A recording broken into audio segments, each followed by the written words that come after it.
Our founding fathers, faced with perils that we can scarcely imagine, drafted a charter to assure the rule of law and the rights of man, a charter expanded by the blood of generations. Those ideals still light the world, and we will not give them up for expedience' sake.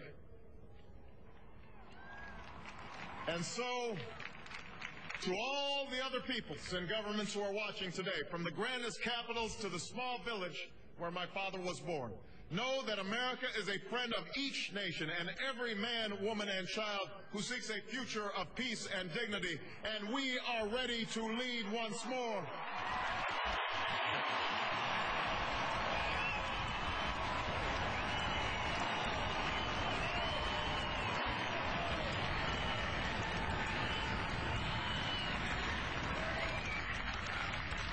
Recall that earlier generations faced down fascism and communism not just with missiles and tanks, but with the sturdy alliances and enduring convictions. They understood that our power alone cannot protect us, nor does it entitle us to do as we please. Instead, they knew that our power grows through its prudent use.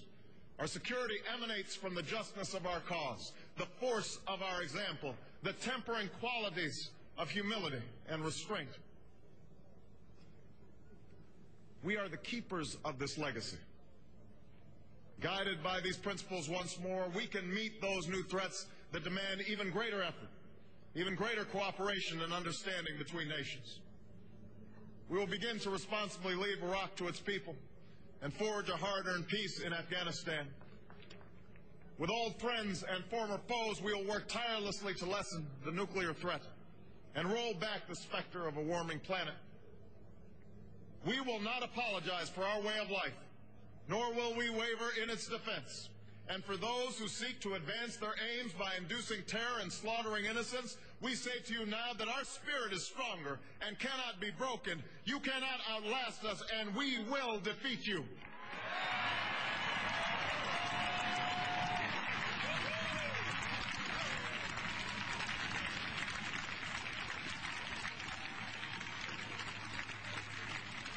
For we know that our patchwork heritage is a strength, not a weakness. We are a nation of Christians and Muslims, Jews and Hindus, and non-believers.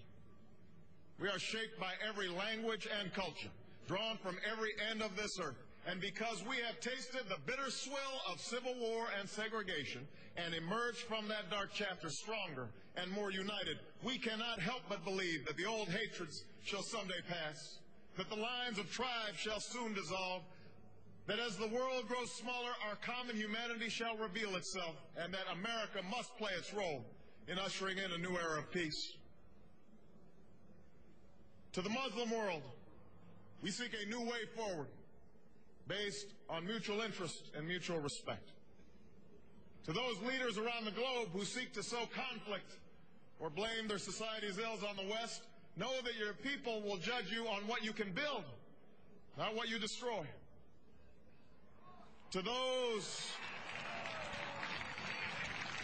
who cling to power through corruption and deceit and the silencing of dissent, know that you are on the wrong side of history, but that we will extend a hand if you are willing to unclench your fist.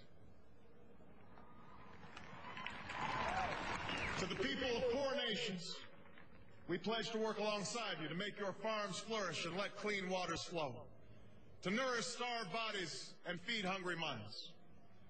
And to those nations like ours that enjoy relative plenty, we say we can no longer afford indifference to the suffering outside our borders, nor can we consume the world's resources without regard to effect.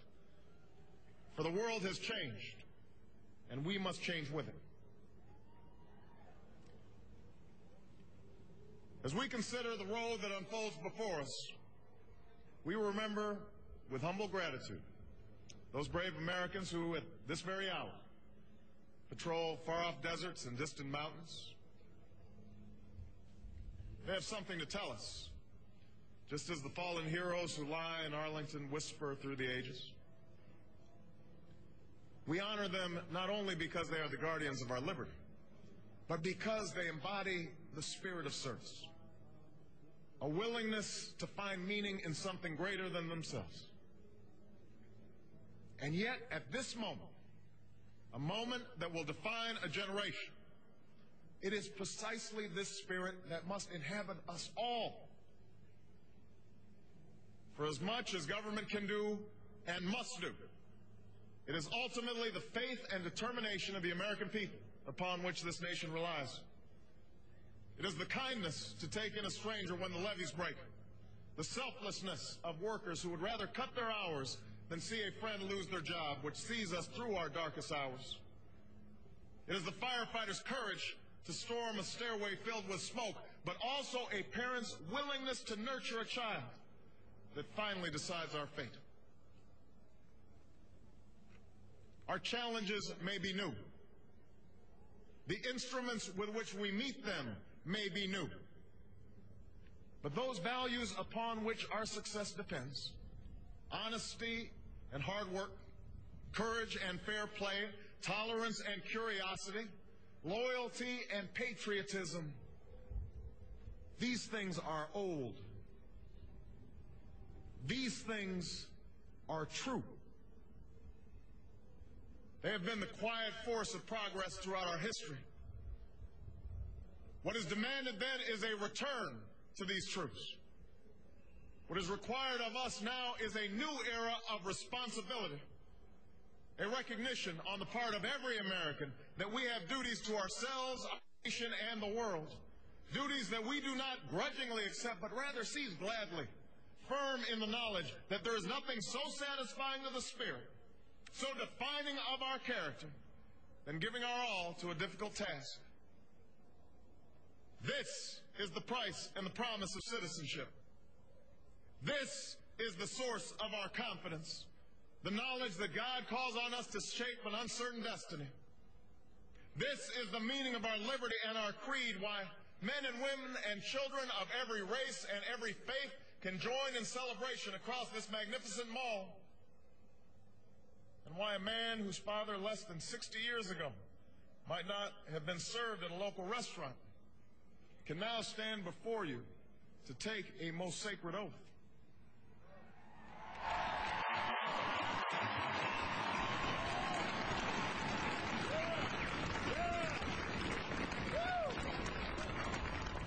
So let us mark this day with remembrance of who we are and how far we have traveled.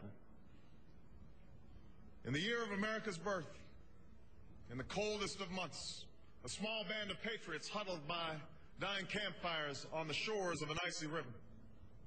The capital was abandoned. The enemy was advancing. The snow was stained with blood. At a moment when the outcome of our revolution was most in doubt, the father of our nation ordered these words be read to the people. Let it be told to the future world that in the depth of winter, when nothing but hope and virtue could survive, that the city and the country, alarmed at one common danger, came forth to meet it. America, in the face of our common dangers, in this winter of our hardship, let us remember these timeless words. With hope and virtue, let us brave once more the icy currents and endure what storms may come. Let it be said by our children's children that when we were tested, we refused to let this journey end, that we did not turn back nor did we falter, and with eyes fixed on the horizon and God's grace upon us, we carried forth that great gift of freedom and delivered it safely to future generations. Thank you. God bless you. And God bless the United States of America.